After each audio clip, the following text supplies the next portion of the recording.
All right, hey guys, what's up? Let's dive right into this. I'm feeling on a roll, and that's quite exciting. Feels good. So, another topic that I really like to talk about is memory and the power of perception.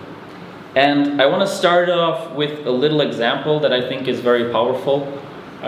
So imagine you find yourself in a room, with a lot of different objects, all kinds of colors, shapes, tools, whatever, right? And somebody asks you, hey, for the next 60 seconds, I want you to look around and count all the red objects in the room. And so you start counting, 60 seconds. 1, 2, 3, 4, 5, 6, 7 objects. You count 7 objects. And then the person tells you, okay, I now want you to close your eyes. You close your eyes.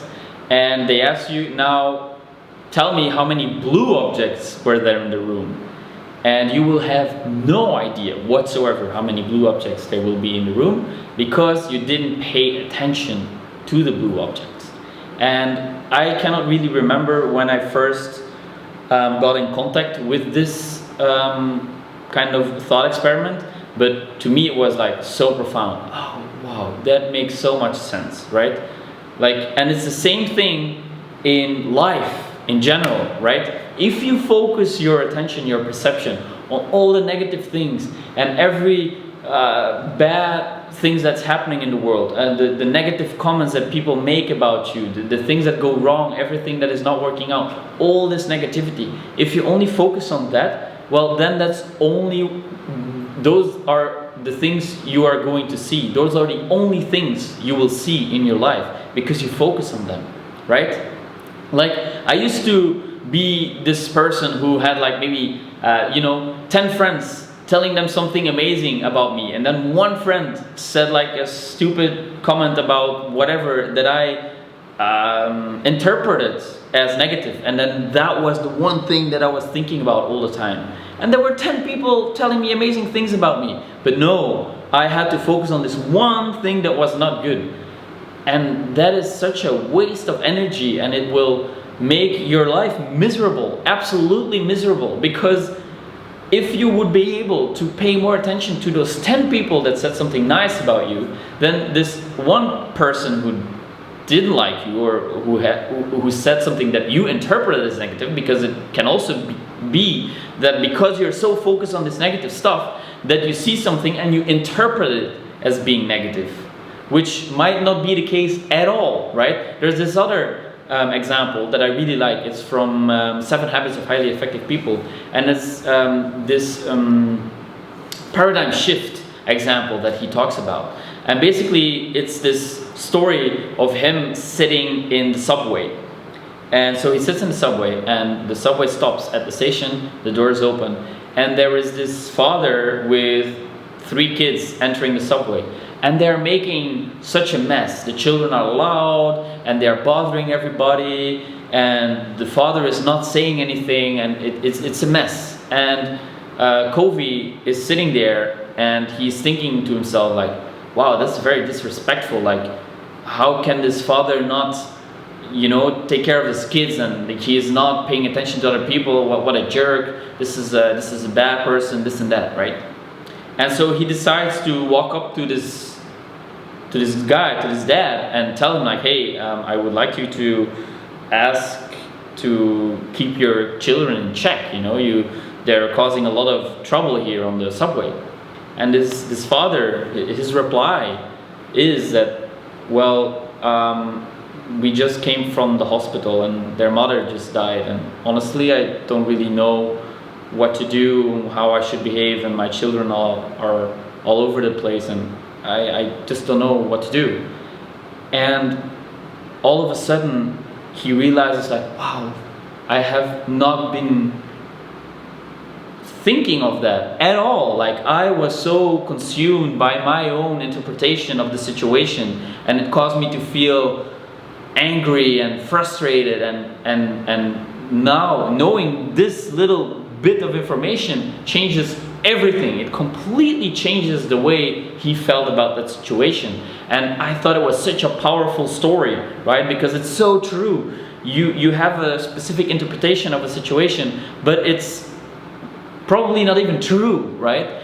And so if you condition yourself to look for the negative things all the time, then you will also make interpretations of specific situations through this negative lens, through this negative filter. You know, it's the same thing with these polarized glasses. You know, if you turn them, they leave through a specific wavelength, and then if you turn them another way, they leave through another wavelength, right? It's the same thing. You can only let in negative things, and everything gets filtered through this negative filter, right? So your perception is so powerful. Whatever you focus on, you will see, and that is where it ties into the law of attraction, right? Because actually, what I believe that what happens with the law of attraction is you start thinking more that all the coincidences that happen, they happen for you. You attract the right people at exactly the right time in your life, etc. Like all these beliefs that are actually very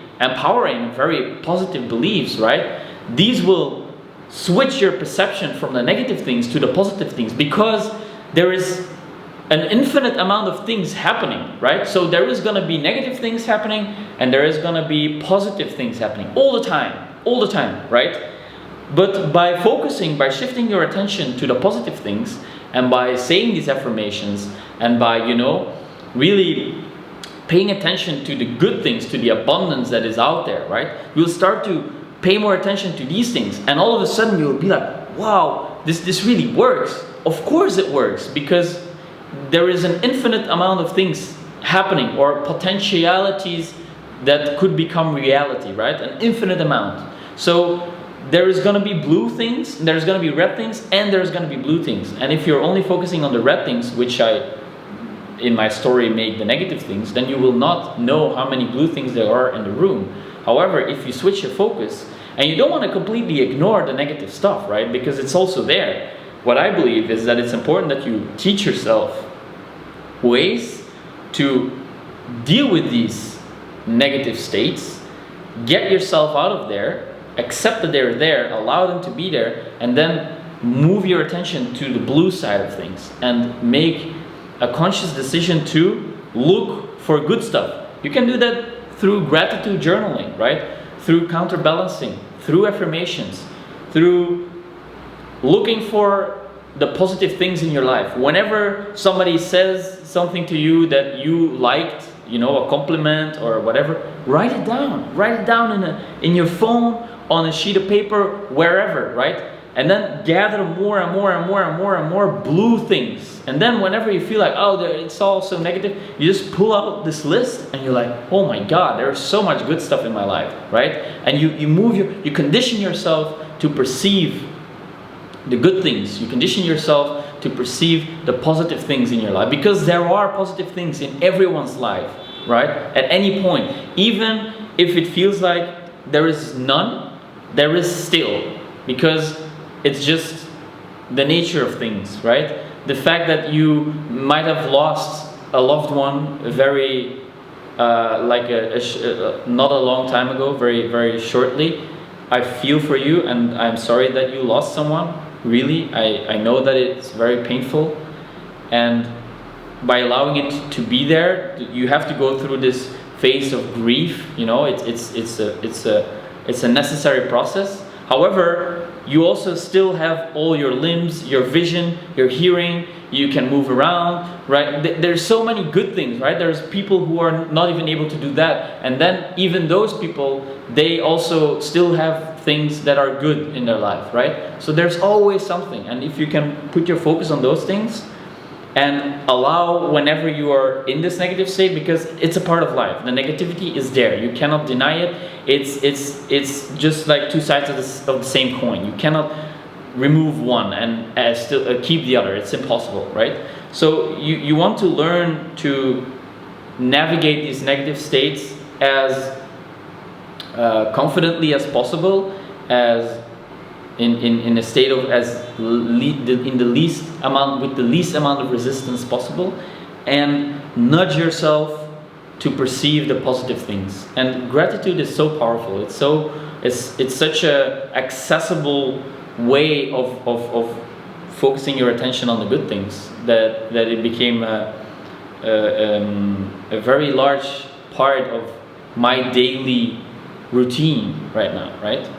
So that is about perception, and as you probably can tell, I'm very passionate about this because I have been struggling with this for such a long time. I used to be like so negative in the sense like, oh, all these people, they don't like me and this and that, and I forget about all the other people that said amazing things about me, and that you know, it was like that, and I suffered tremendously because of that. But it was my own doing, right? Because I was only paying attention to the bad things and not to the good things.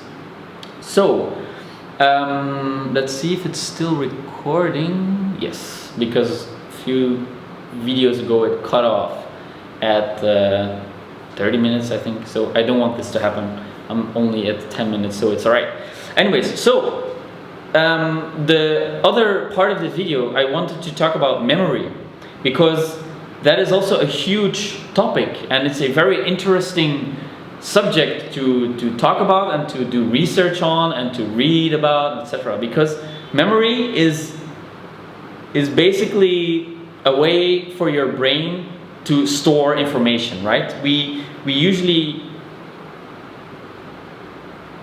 build on previous experiences, we learn, and the memory is there to make us survive, basically, right? If you touch fire and you burn yourself, you will memorize that and you will not burn yourself the next time. Maybe you do, like I do sometimes, because I'm just like that, right? But probably many people are. Anyways, so by memorizing things, this is crucial for our survival, right? And most memories, whenever there is some emotion involved, they're usually more easily retained than just dry information. Like, you know, if you just read a scientific text, you will probably forget about it fairly quickly, but if you put in some emotion, like if you get really excited about it, or you listen to a very emotional song while you're reading it, whatever it is, right, you will usually remember it more easily. Like, for example, this is an interesting piece of knowledge. Like, the day of 9/11, when it happens, everybody remembers where they were and what they were doing, right? And it's such an irrelevant memory, right? Like, why would you store information about being whatever in your house on that couch with those people, right? But because it was such an emotional event, there was so much emotion involved, we remember all these things because there was so much emotion involved. I think it's so incredibly interesting because you cannot even remember where you were maybe even like 2 days ago at a specific time, you know? Like, you don't keep this information because your brain would be completely overloaded. But because it was such an impactful event, almost everybody remembers where they were and what they were doing. Incredibly interesting. Anyways, there was a little sidetrack. So memory, right? So by learning more about memory, I discovered that memory is incredibly flawed. If we would record a scene today and and then you would wait 5 months and then ask the person to reconstruct this scene, talk about it, and then you would see the video footage, it would be completely different.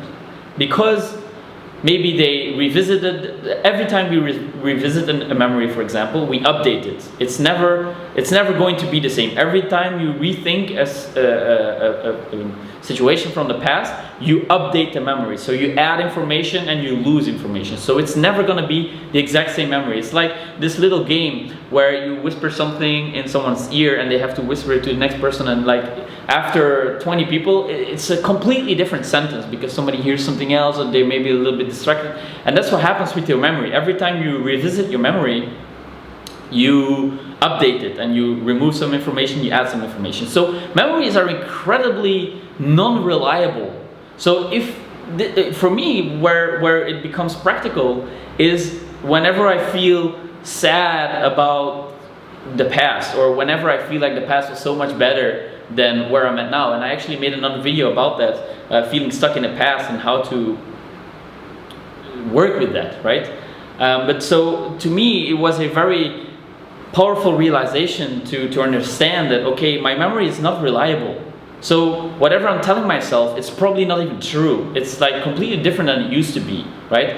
What actually happened is not what I remember it to be, you know? And that is a comforting thought, because then I can make whatever I want from this memory, kind of like I can mold it into something that helps me right now, which is, I think, the most practical thing to do, the most useful thing to do, right? Because if you're having a memory that's keeping you stuck, that doesn't allow you to move forward, that makes you feel bad, well, why not turn it into a memory that empowers you, that makes you excited, that drives you forward. I think that's very, very powerful to be able to do that, right? And so the memory is always updated whenever we look back. It's also the same thing with eyewitnesses, right? Whenever there's a scene, a criminal scene, and there are video recordings, and then people reporting back about what they saw. Oh my God, it's so unreliable. It's incredibly unreliable. I don't even know why they still trust these eyewitness testimonies, right? It's incredibly unreliable. But sometimes you have nothing else and you have to rely on it, whatever, right? But it proves that our memory is not at all concise, not at all precise. It's wishy-washy, it's blurry, it's not reliable, all right? So another thing to add on to that is that the way you remember something is also influenced by your current state of mind. So if you find yourself in a happy state of mind, and then you think back to a time, whatever it is, like maybe with your ex-partner or with a friend, whatever, this memory will have a more happy vibe to it. There will be a more happy memory that will arise because of your current state, right? Because you only retrieve a memory right now. You cannot live a memory in the past. Like if you're thinking of something, it's happening right now. So of course it's influenced by your current state of mind, you know? So whenever you are feeling sad and depressed and anxious and scared, and then you think back, your memory will also be colored by that current emotion. So it will make everything worse, and you will maybe update the memory in such a way that it makes it look more grim or more dark than it actually was. That's precisely the reason why I am very sparse, or why I am not indulging in constantly thinking of my memories, because in my mind it's like, oh, okay, there is this memory, and I want to touch it at least as possible, because I will make it different. I will maybe smudge, make it ugly, make it more ugly. If I'm feeling sad and I think back to that, I will make the memory uglier, and I don't want that. I want this memory to stay as it was. So I will not go back there. I will not try to retrieve the information, because I will update it, I will change it. So that is for me somehow a very powerful way to not constantly dwell on the past, because I'm like, no, I want them to stay like that. I want my memories to be as they were, and I don't want to update them by my current state of mind. And that's why I also, whenever I feel happy, then I maybe revisit a specific memory, because then it's a fun experience, you know, like, oh, I feel so good. And then I maybe have a memory of hanging out with the next girlfriend, and it was fantastic, it was really nice, and I don't feel this sense of missing or this sense of lack, because I can feel the gratitude, you know, I can feel the excitement, I can be happy for having had that experience, and that's wonderful. So that's when I like to actually go back in the past and get a jolt of excitement and gratitude because of what I have, the privilege of me being able to experience that together with that person, or in that place, or whatever it is, you know. But I try to not revisit memories whenever I'm feeling down or sad or anxious, because I know it will color the memory, and I don't want that to happen. I want them to stay nice and good.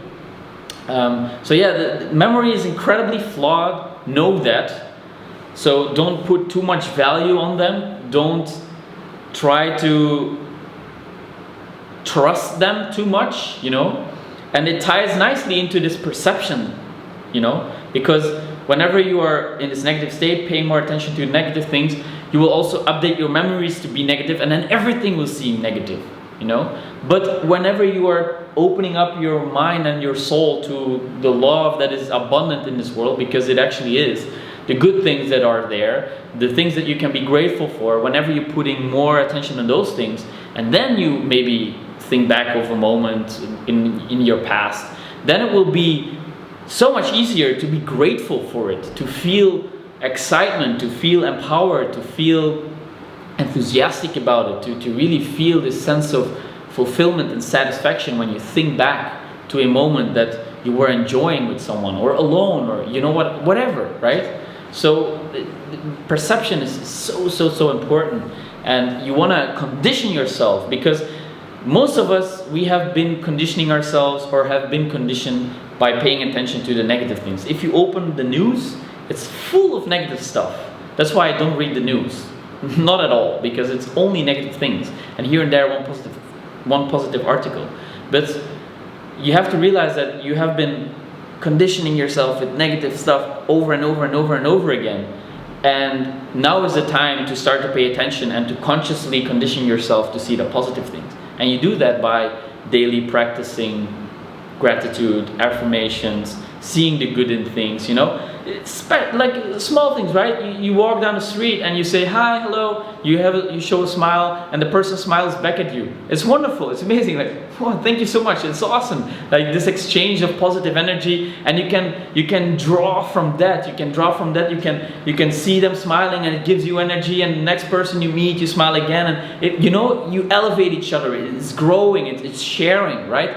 And then whenever somebody, you say hi, and they're like, then you're like, oh, whatever, have a good day, and it doesn't hit you, you know, because you are not paying attention to it. You don't let it affect you. Then because 2 meters after this happened, you see a beautiful flower, or an amazing graffiti painting on the wall, or you know, a dog being all enthusiastic down the street, whatever it is, right? There's so many cool things you can draw some joy and love and good energy from, and light. And then let those things inside, pay attention to these things, let them energize you, and then you will not be as easily affected by the negativity also, right? Because you condition yourself to reframe things, to deflect things, to, you know, to navigate these negative impulses. And whenever you find yourself in this negative state, I made a lot of videos about it already, and I'm gonna make a lot more, because I love this topic. I absolutely love it. This is what I'm passionate about. This is what I want to share with all of you, what I want to teach.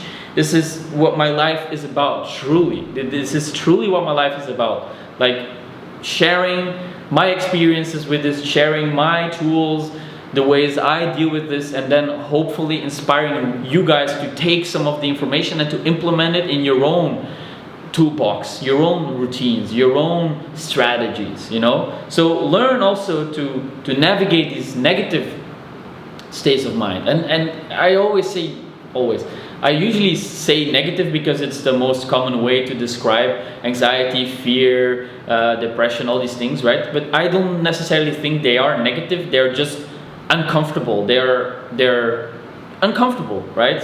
They're more closely related to suffering. However, they usually serve as very powerful motivators and messengers. So they're not necessarily negative. They are uncomfortable, and they show you things that you got to work on. They are messengers, and if you learn to see them that way, and I am now able to talk about these feelings right now because I'm not finding myself in this state of mind right now, right? Whenever I do find myself in this situation, it's a tunnel vision. I think I already made a video about that, why that is happening. And so then it's very difficult to see this broader perspective, to see them as messengers, to see them as things you actually could be grateful for, because they're showing you things that you can work on, right? But whenever you're finding yourself in that situation, it seems like nothing is actually going to get you out there. But know that it's gonna happen. By allowing yourself to be in that state, it will pass. This too shall pass. And it's such a strong, powerful quote. It is absolutely true. I'm really thinking of tattooing it somewhere on my body. I'm not yet sure why, where and when, but it's probably gonna happen. But this too shall pass. So remember that. It will pass. It will pass. Absolutely. You will find yourself in a completely different state of mind one day from now, even 1 hour from now, 1 week, 1 year. It is gonna change. 100% guaranteed. So learn to navigate whenever you find yourself in this tunnel vision. Learn to accept it. And then whenever you're out of there, build on the empowering stuff, the energizing stuff, the gratitude, the good feelings. Focusing your attention on good things, on things that energize you. And by doing that, you will drastically improve your quality of life. You will drastically improve your relationships with other people, because they will sense that you are a resourceful person. You know, you can navigate all these different challenges in your life. You can navigate the negativity, you can navigate the joy, you can navigate everything. And you taught this yourself. You learned from great masters, great teachers, great experiences. Everything adds up. And then people will be so drawn to you, and they will listen to you for hours, because they feel that you are resourceful. You know, you draw strength and energy from inside yourself. You're an abundant being. And it's this metaphor of the cup. You know, you can only give whenever your cup is overflowing. So fill the cup first. Fill it first with all the good things, with enjoying yourself, with doing things that make you feel good, with you know, meeting people, eating good food, going for sports, being creative, anything that you like, anything that you love. Fill your cup as much as possible. Go for massage, all kinds of things. Be in nature, whatever works for you, right? And then whenever you fill your cup and it starts overflowing, you will send it out to the universe. You will send it out to other human beings, and they will reciprocate. They will love it. They will absolutely love you for it. And that's such a powerful state to find yourself, and it's amazing. And I'm not there myself yet all the time. Sometimes I'm there, and it's fantastic. So I'm working on that, you know, every single day I'm working on that, and I hope you will too. And it's really amazing when you start to realize that, hey, this is really working. It really is working. It just takes time and patience and dedication, and those things are difficult. They're hard sometimes. I know that, and for me they are as well. And it's just a matter of finding ways to overcome the initial resistance, and to know that there is a huge payoff, right? It's the same thing like, I don't really feel like going to the gym, but then you go and you push yourself a little bit, and then afterwards you feel like, I'm so glad I did it, right? It's a totally different thing compared to when you're like, I want to eat pizza, or should I? And then and then you do it, then you do it, and then you're like, it felt really good in a moment, but afterwards I feel a little bit shit, or a little bit guilty, or whatever it is. It's not really energizing. And of course, sometimes it's like, I deserve a treat, and let's have a slice of pizza, and it's amazing, and you enjoy it, and you feel really good about it. That's perfectly fine, right? But there is a huge difference between eating the whole pizza and then feeling bad about it, and it's not, you feel sluggish, and it's not motivating you, it's not energizing you, and going to the gym and pushing yourself and not feeling it in the moment, and then afterwards you're like, wow, I'm so glad I did this, I'm so proud of myself, I'm so, you know, happy that I did it. And it builds your confidence, it builds your strength, it builds your power. And it's with all these things that also, like, you're fearful of maybe approaching a stranger in the street or something, and then you did it, and it feels fantastic when you do it. It's like, I feel so great by conquering this fear, right? That's another video that I will talk about, like fear, how you can use it to really grow and push yourself to turn into a more confident, powerful person. So yes, so you want to focus your attention on these things, and you will grow into this abundant being, and your cup will start to overflow into everyone else's lives, and it will be amazing, it will be fantastic. So on that note, I want to end this video. So thank you for being brave, thank you for looking inwards, thank you for making yourself and thus the world a better place, one step at a time. And as always, thanks for watching. Talk soon, guys. Bye.